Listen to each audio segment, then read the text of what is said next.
Acid, ক্ষার ও লবণ, তিনটে আছে, অ্যাসিড, ক্ষার ও লবণ। প্রথমত আমি চ্যাপ্টারটা পড়ানোর আগে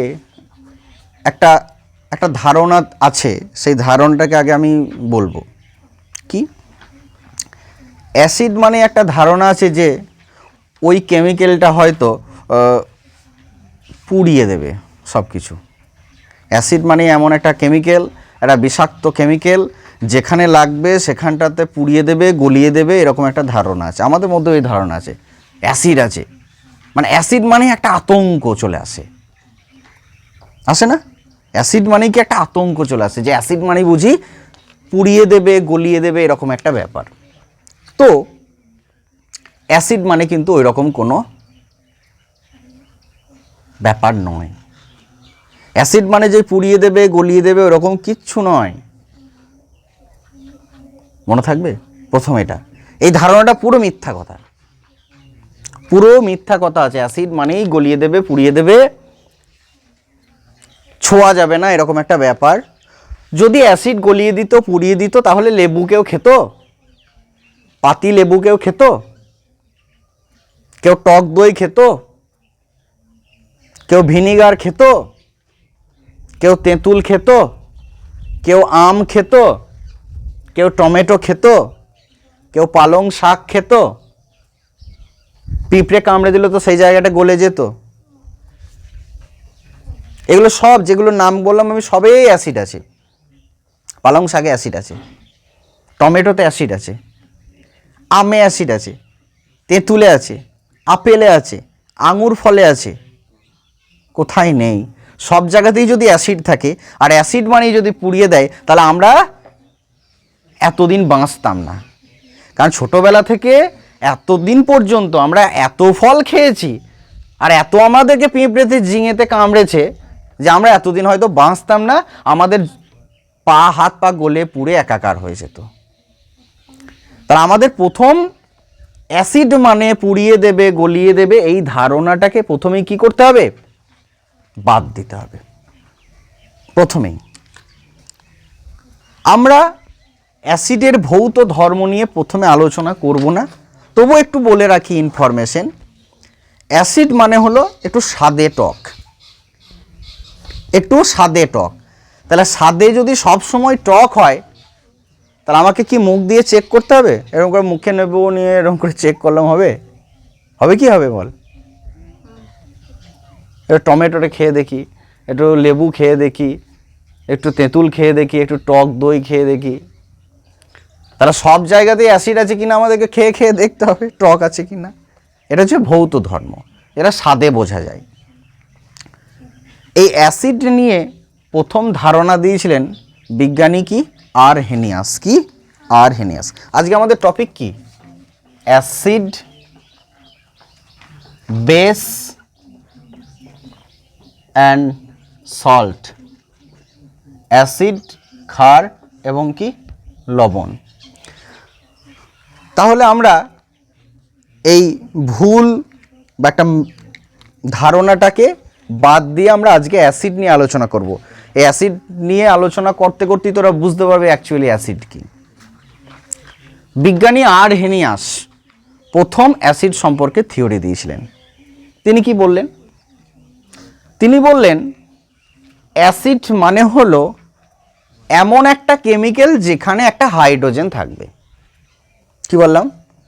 অ্যাসিড মানে হলো এমন একটা কেমিক্যাল যে কেমিক্যালে কি থাকবে? মিনিমাম একটি হাইড্রোজেন থাকবে। আচ্ছা, হাইড্রোজেন থাকলেই কি হবে? বলছেন না, ওই হাইড্রোজেন যুক্ত যৌগটিকে, ওই হাইড্রোজেন যুক্ত যৌগটিকে কি করতে হবে? জলে দ্রবীভূত হতে হবে। কি হতে হবে? জলে দ্রবীভূত হতে হবে, এবং জলে দ্রবীভূত হয়ে H+ আয়ন দিতে হবে। কি দিতে হবে? H+ ion. তাহলে প্রথম একটা শর্ত কি? একটা যৌগ, যে যৌগের মধ্যে কি থাকবে? হাইড্রোজেন থাকবে। দ্বিতীয়ত কি? এটা জলে দ্রবীভূত হবে, জলে দ্রবীভূত হবে। এই দ্রবীভূত শব্দটা সায়েন্টিফিক শব্দ, সলিউবল হবে, বাংলাতে যেটাকে বলি আমরা গুলে যাওয়া, আঞ্চলিক ভাষায় যেটাকে বলি গুলে যাওয়া। তাহলে প্রথমে যৌগটার মধ্যে কি থাকতে হবে? হাইড্রোজেন থাকতে হবে, জলে দ্রবীভূত হতে হবে।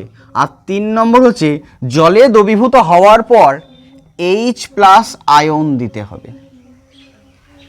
অর্থাৎ যৌগটা যখন ভেঙে যাবে ক্যাটায়ন অ্যান্ড অ্যানায়নে, তখন ক্যাটায়নটা কি উৎপন্ন করবে? H+। তাহলে আর্হেনিয়াস কি বললেন? আর্হেনিয়াস বললেন একটা যৌগ, যে যৌগের মধ্যে মিনিমাম কটা হাইড্রোজেন থাকবে? একটা, এর থেকে বেশিও থাকতে পারে। সেই হাইড্রোজেন যুক্ত যৌগটি জলে দ্রবীভূত হবে, আর জলে যখনই দ্রবীভূত হবে তখন ক্যাটায়ন এবং অ্যানায়ন উৎপন্ন করবে, এবং ক্যাটায়নটা হবে কি? ক্যাটায়নটা কি হবে? H+। সেই যৌগটাকে বলবো আমরা কি? অ্যাসিড। ভালো করে বুঝবি। তাহলে একটা যৌগ আমি নিলাম কি? HCl। এইটাকে যখন জলে দ্রবীভূত করা হচ্ছে তখন এটা ভেঙে যাচ্ছে H+ এবং Cl-। HNO3, এটা হচ্ছে নাইট্রিক অ্যাসিড বলা হয়। এটা ভাঙছে কিভাবে? H+ + NO3। আবার H2SO4, এটা ভাঙছে কি করে? 2H+ + SO4 2-। তাহলে আমাদের প্রথম শর্ত কি ছিল? যে যৌগটার মধ্যে মিনিমাম কি থাকতে হবে? একটা হাইড্রোজেন থাকতে হবে। তাহলে আমাদের HCl এর মধ্যে কি আছে? হাইড্রোজেন আছে তো। HNO3 এর মধ্যে কি আছে? হাইড্রোজেন আছে তো। H2SO4 এর মধ্যে হাইড্রোজেন আছে তো। এখানে একটা, এখানে একটা, এখানে কটা? দুটো। তাহলে প্রথম শর্তটা আমাদের কি হয়েছে? মেনে চলেছে। দ্বিতীয়ত, জলে দ্রবীভূত হবে। এরা সবাই জলে দ্রবীভূত হয়, অর্থাৎ জলের মধ্যে যদি মিশিয়ে দাও এরা জলের সঙ্গে সম্পূর্ণভাবে মিশে গিয়ে একটা সমসত্ব মিশ্রণ তৈরি করবে। কি মিশ্রণ তৈরি করবে? আচ্ছা, এবার সমসত্ব মানে কি? দেখ, আমরা নুন চিনি দিয়ে যদি শরবত বানাই আর জল দিয়ে, তাহলে অনেক সময় হয়তো এমন যে চিনিটা ভালো করে গলে যায়নি, তলাতে পড়ে আছে, উপরের জলটা মিষ্টি লাগছে না, তলাতে শরবতটা মিষ্টি লাগে। অনেক সময় হয় না? খুব তাড়াহুড়ো করে শরবত বানানো হলো, চিনিটাকে ভালো করে গুলে দেওয়া হয় না, তখন কি হয়? শরবতটা যখন উপর থেকে খাবি তখন দেখবি কম মিষ্টি লাগছে, যত শরবতটা শেষ হতে যাচ্ছে তত দেখবি মিষ্টি লাগবে, আর কিছুটা পরিমাণ চিনি দেখবি তলাতে পড়ে থাকে। তাহলে কি জলের সব জায়গার ধর্ম কি একরকম হলো? সব জায়গাতে কি মিষ্টিটা একই রকম আছে? তাহলে ওটা কিন্তু সমসত্ব দ্রবণ নয়। ওটা কি হলো? ওইটা হচ্ছে অসমসত্ব দ্রবণ। ওপরটা একরকম, মাঝখানটা একরকম, তলারটা একরকম। তাহলে এটা কিন্তু সমসত্ব দ্রবণ নয়, ওটা কি? অসমসত্ব দ্রবণ। তাহলে সমসত্ব হতে গেলে শরবতটা সব একই রকম লাগবে, মনে থাকবে? সমসত্ব আর অসমসত্ব। তাহলে HCl, HNO3 আর কি নিয়েছে? H2SO4। বোর্ডের দিকে ভালো করে তাকাবি। এখানে হাইড্রোজেন আছে, এখানেও হাইড্রোজেন আছে, এখানে দুটো হাইড্রোজেন আছে। এরা সবাই জলে দ্রবীভূত হয়। আর যখনই জলে দ্রবীভূত হয় তখন এ ভেঙে যায় কিসে? ক্যাটায়নে অ্যানায়নে, H+ আর Cl- এ ভেঙে যায় H+ + NO3- আয়নে, এ ভেঙে যায় 2H+ + SO4 2- আয়নে। যখনই ভেঙে গেল তখন কি উৎপন্ন করলো? H+, H+, H+। তাহলে দেখ, তিনটে শর্তই কিন্তু এরা সিদ্ধ করলো। তাহলে আমরা এই যৌগগুলোকে কি বলবো? অ্যাসিড। এই যৌগগুলোকে কি বলবো? অ্যাসিড। এর নাম হলো হাইড্রোক্লোরিক অ্যাসিড। এর নাম কি? Hydrochloric acid. এই অ্যাসিডটার নাম কি? এই অ্যাসিডটার নাম হলো নাইট্রিক অ্যাসিড। এই অ্যাসিডটার নাম কি? Sulphuric acid. এই অ্যাসিডটার নাম কি? Sulphuric acid. মনে থাকবে?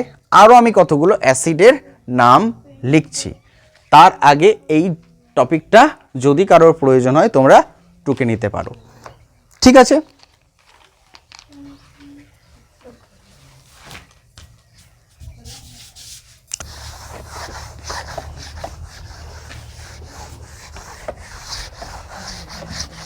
তাহলে আমরা এতক্ষণ কি জানলাম, অ্যাসিড কি, আমরা 3টে অ্যাসিড নিয়ে আলোচনা করলাম, তাই তো। আমরা আরও এক্সাম্পল নিয়ে আলোচনা করব। কীরকম?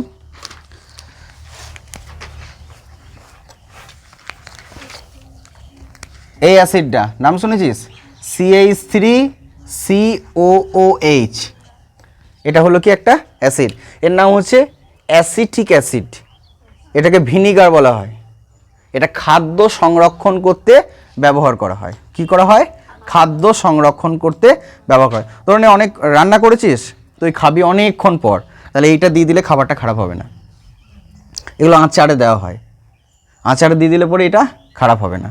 ভোজ বাড়িতে যখন রান্না হয়, ধরলে রাত্রে খাবে, আর দেখবে সে ভোরবেলা থেকে রান্না করতে লেগেছে রাঁধুনিতে, অত রান্না, তখন এইগুলো কিন্তু খাবারের মধ্যে দেবে, যাতে করে কি হয়, খাবারটা নষ্ট না হয়। চাউমিনের দোকানে দেওয়া থাকে, তো জলের মতো একটা বোতলে ভরা থাকে, দেখেছিস? ওইটা হচ্ছে কি, ওইটা হচ্ছে কি ভিনিগার বা অ্যাসিটিক অ্যাসিড। এর নাম কি তাহলে? Acetic acid. আচ্ছা, এই অ্যাসিটিক অ্যাসিডটা ভাঙবে ঠিক এইভাবে। আচ্ছা, আমরা যখন এই ভাঙবে আগে রিয়াকশানগুলোতে লিখেছিলাম, তখন আমাদেরকে কীভাবে কী চিহ্ন দিতে হবে? এই রকম একটা চিহ্ন দিতে হবে। আমি একদিকে অ্যারো দিয়েছিলাম, তো এটা একদিকে অ্যারো না, এটা দুদিকে অ্যারো দেবে। কি, এটার নাম হচ্ছে উভমুখী চিহ্ন। কি চিহ্ন? উভমুখী, মানে এই ডিরেকশন থেকে ওই ডিরেকশনে, এদিকটাও। প্রথমত এই হাইড্রোজেনটা ভেঙে পালাবে। কোন হাইড্রোজেনটা? এই হাইড্রোজেনটা। এই হাইড্রোজেনগুলো নয় কিন্তু, এটা হচ্ছে H plus plus CH3COO minus. ঢুকেছে মাথাতে? আমি যদি এই এক্সাম্পলটা নিই, HCN, তাহলে এটা কিভাবে ভাঙবে? H প্লাস প্লাস কি CN মাইনাস। ঢুকেছে মাথাতে এটা? আমরা যদি এরকম একটা এক্সাম্পল নিই, H3PO4, নাম শুনেছিস কেমিক্যালটা? এটা ভাঙবে কি করে?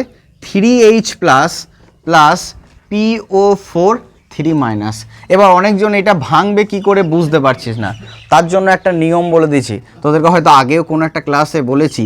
AXBY এরকম দেখতে যদি কোনো কেমিক্যাল থাকে, কি AXBY, ভালো করে শিখে নিবে এটা। AXBY এরকম দেখতে যদি কোনো কেমিক্যাল থাকে, তাহলে এটা ভাঙবে ঠিক এইভাবে, এক্সটা সামনে যায় এ, ওয়াইটা এর মাথাতে যায় নিয়ে প্লাস, আর ওয়াইটা আবার বি এর সামনে যাবে, আর এক্সটা বি এর মাথাতে যাবে, কত হলো? মাইনাস। তাহলে আমাদের এই জায়গাটা ভালো করে লক্ষ্য করে দেখ, H3PO4, এই PO4 এর এখানে কেউ নেই, কিন্তু এখানে কেউ নেই মানে কত হচ্ছে? ফসফেট আয়ন, তাই না? এটা হচ্ছে ফসফেট, নাম শুনেছিস তো, কোন এক সময় করিয়েছিলাম ফসফেট। তাহলে ফসফেট এখানে কত আছে? 1 আছে। তাহলে হাইড্রোজেনটা কোথায় যাবে? তিনটা কোথায় যাবে? হাইড্রোজেনের সামনে। তাহলে এটা কি লিখবো? 3H plus. দেখ, এক্সটা এর সামনে গেছে, 3টা কোথায় যাবে? হাইড্রোজেনের সামনে যাবে। আবার এখানে কত আছে? 1 আছে। এই 1টা সামনে, 1টা কি হলো? মাথাতে চলে গেল। 3টা সামনে গেল, 1টা মাথাতে গেল। আবার এই 1টা কোথায় যাবে? PO4 এর সামনে আসবে। তাহলে PO4, 1টা দিলাম না, আর এই 3টা কী হবে? উপরে চলে যাবে, মাইনাস হয়ে যাবে। দেখ, এটাই তো ফসফেট আয়ন। তাহলে কীভাবে ভাঙছে বুঝতে পারলি? দেখ, আমরা সালফিউরিক অ্যাসিডটা ভাঙলাম কি করে? H2SO4টাকে দেখ, 2টা সামনে গেল, তাহলে 2H প্লাস হয়ে গেল। সালফেট কত হয়? সালফেট হয় SO4 2 মাইনাস। তাহলে এখানে S4 এর জায়গায় অন্য কিছু আছে কি? কিছুই নেই তো। তার মানে কিছুই নেই মানে এখানে কত আছে? 1 আছে। সালফেট কিন্তু একটাই, হ্যাঁ, 1 প্লাস হলো, আর 1 SO4 2 কি হলো? মাইনাস। দেখ, সালফেট হয়ে গেল। তাহলে আমাদের ভাঙার নিয়মটা কি হচ্ছে? AXBY টাইপের যদি কোনো কেমিক্যাল থাকে, তাহলে এক্সটা এর সামনে যাবে, ওয়াইটা মাথাতে যাবে, ওয়াইটা বি এর সামনে যাবে, এক্সটা বি এর মাথায় যাবে। এবার প্রথমটা হবে প্লাস, তারপরেরটা হবে মাইনাস, মনে থাকবে? তাহলে এইগুলো হচ্ছে অ্যাসিড। তাহলে অ্যাসিড কি? অ্যাসিড হচ্ছে একটা হাইড্রোজেন যুক্ত যৌগ, যেটা স্বাদে সাধারণত টক, যেটা জলে দ্রবীভূত হবে, এবং জলে দ্রবীভূত হয়ে কি উৎপন্ন করবে? H প্লাস আয়ন উৎপন্ন করবে। সেটাই হচ্ছে কি? অ্যাসিড। এবার আমি যদি বলি মিথেন, CH4 বলে একটা কেমিক্যাল আছে, নাম শুনেছিস তো? এর নাম হচ্ছে কি? মিথেন। এটা গ্যাস। এই মিথেন গ্যাসে তো হাইড্রোজেন আছে, তাহলে কি এটা কি অ্যাসিড? এটা কি অ্যাসিড? আমি প্রথম শর্ত দিয়েছিলাম কি, হাইড্রোজেন যুক্ত যৌগ হতে হবে। কি হতে হবে? হাইড্রোজেন যুক্ত যৌগ। কিন্তু তারপরে আরও দুটো শর্ত দিয়েছিলাম যে শুধু হাইড্রোজেন যুক্ত যৌগ হলেই চলবে না, ওকে H+ আয়ন দিতে হবে। যখন ওকে জলে দ্রবীভূত করা হবে তখন কি দিতে হবে? H+ বেরিয়ে যেতে হবে। ওখান থেকে কি বেরোতে হবে? এটা দেখ সবাই কি দিয়েছে? H+। এ একটা দিয়েছে, এ একটা দিয়েছে, এ কটা দিয়েছে? 3টে দিয়েছে। এ কটা দিয়েছে? 2টো দিয়েছে। তাহলে H+ দিতে হবে। মনে রাখবি মিথেন থেকে কোনো H+ আয়ন উৎপন্ন হয় না, তাই এটি কোনো অ্যাসিড নয়। মনে রাখবে এখান থেকে কোনো H+ উৎপন্ন হয় না, তাই এটি কোনো অ্যাসিড নয়। তাহলে অ্যাসিড হতে গেলে কি হতে হবে? হাইড্রোজেন যুক্ত হতে হবে। তার মানে কি হাইড্রোজেন যুক্ত হলে সেটা অ্যাসিড হবে না? তাহলে অ্যাসিড মানেই সেখানে কি থাকবে? হাইড্রোজেন থাকবে। অ্যাসিড হতে গেলে কি থাকতে হবে? হাইড্রোজেন থাকতেই হবে। কিন্তু আবার হাইড্রোজেন থাকলেই কিন্তু অ্যাসিড হবে না। দেখ অ্যাসিড হতে গেলে কি, অ্যাসিড হওয়ার শর্ত কি? H+ দিতে হবে। অ্যাসিড হওয়ার শর্ত কি? H+ দিতে হবে। তার মানে যে অ্যাসিড সে H+ দিচ্ছে, তার মানে তার কাছে H+ আছে, তার মানে তার কাছে হাইড্রোজেন আছে। তার মানে যে অ্যাসিড তার কাছে হাইড্রোজেন থাকবেই। কিন্তু হাইড্রোজেন আছে মানেই সেটা কিন্তু অ্যাসিড নয়। অ্যাসিড হতে গেলে তাকে কিন্তু H+ দিতে হবে। মনে থাকবে কে বলছেন এটা? বিজ্ঞানী আরহেনিয়াস। মনে থাকবে। এবার মনে রাখতে হবে যখন একটা অ্যাসিডকে জলে দ্রবীভূত করা হলো তখনই এটা উৎপন্ন হবে। আচ্ছা এখানে কটা H+ উৎপন্ন হয়েছে? একটা। তাহলে এই অ্যাসিডের নাম হবে এক ক্ষারীয় অ্যাসিড। কি হবে? এক ক্ষারীয় অ্যাসিড। মনে থাকবে এক ক্ষারীয় অ্যাসিড। তাহলে এখানে এটাও কত হবে? এক ক্ষারীয় অ্যাসিড। এটা কি হবে রে? 3টে হাইড্রোজেন উৎপন্ন করেছে, তাহলে এটা হবে কি? ক্ষারীয়।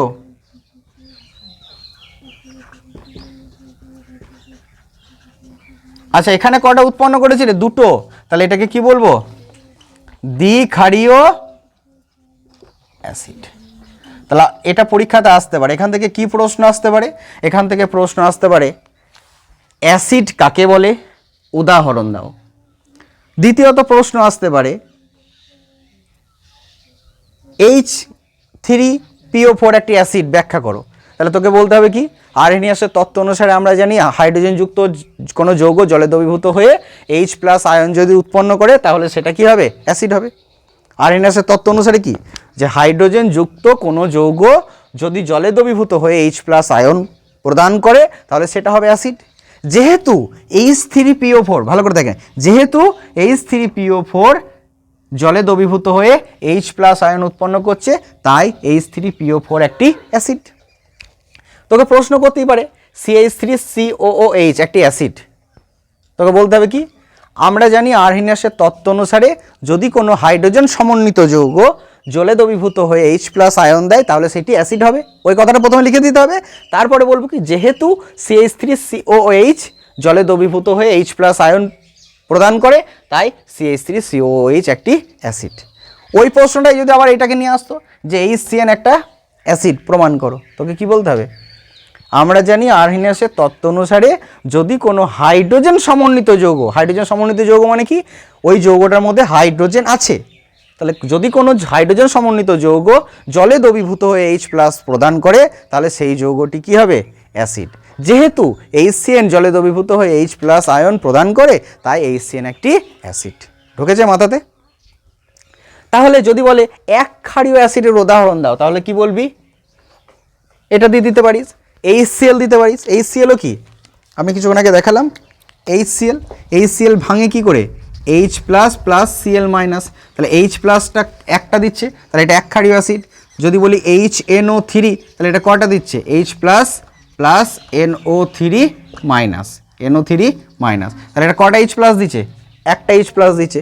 তাহলে এ যদি একটা H+ দেয়, এও যদি একটা H+ দেয় তাহলে এটা কত ক্ষারীয় অ্যাসিড? এটা এক ক্ষারীয় অ্যাসিড। যদি দুটো হাইড্রোজেন দেয় তাহলে এটা কি হবে? দ্বিক্ষারীয় অ্যাসিড। যদি 3টে হাইড্রোজেন দেয় তাহলে কি হবে? ত্রিক্ষারীয় অ্যাসিড। আর ভাঙার নিয়মটা কি দেখতে পেলি তো? AXBY টাইপের যদি কোনো কেমিক্যাল হয় তাহলে ভাঙবে কি, এক্সটা সামনে যাবে, ওয়াইটা মাথাতে প্লাস হবে। এক্সটা সামনে গেছে, ওয়াইটা মাথাতে প্লাস হয়েছে, আর বি এর আগে যাবে ওয়াই আর এক্সটা যাবে বি এর মাথাতে, নিয়ে মাইনাস হবে। ঢুকেছে? এটা খুব সুন্দর করে টুকে নাও যার যা প্রয়োজন আছে, ঠিক আছে? এরপরে আমরা ক্ষার নিয়ে আলোচনা। কথা কম হবে, আড্ডাটা বেশি হয়ে যাচ্ছে পড়তে পড়তে।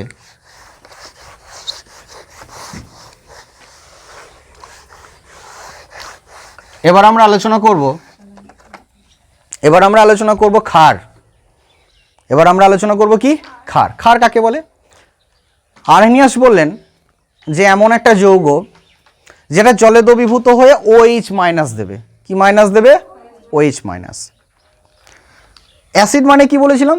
জলে দ্রবীভূত হয়ে ক্যাটায়ন হিসাবে H প্লাস দেবে। আর ক্ষার মানে হচ্ছে কি, জলে দ্রবীভূত হয়ে OH মাইনাস দেবে। ভালো করে বুঝতে হবে। তাহলে আমরা একটা এক্সাম্পল নিই, NaOH। এটা যখন জলে ভেঙে যায়, জলে দ্রবীভূত করা হয়, এটাকে জলে দ্রবীভূত করলে আবার বিকারটা গরম হয়ে যায়, তাপ বেরিয়ে যায় একদম বিকারটা। আমরা যখন এইটাকে NaOHটাকে জলে দ্রবীভূত করতাম ল্যাবে, তখন রুমাল দিয়ে ধরতে হতো, এতটাই গরম হতো।